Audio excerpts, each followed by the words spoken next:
ఏ project work ఇచ్చినప్పటికీ sixth క్లాస్కి చెందిన అఫ్జల్ అన్నింటిలో ముందుగా ఉంటాడు.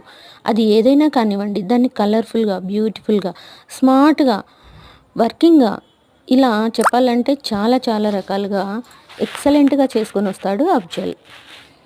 మరి నిన్న ఒక పేపర్ ఫిర్కిని తయారు చేసుకొని రండి అని ప్రాజెక్ట్ ఇచ్చినప్పుడు కేవలం ఒక చిన్న హింట్ ఇచ్చాను ఎలా చేయాలనేది.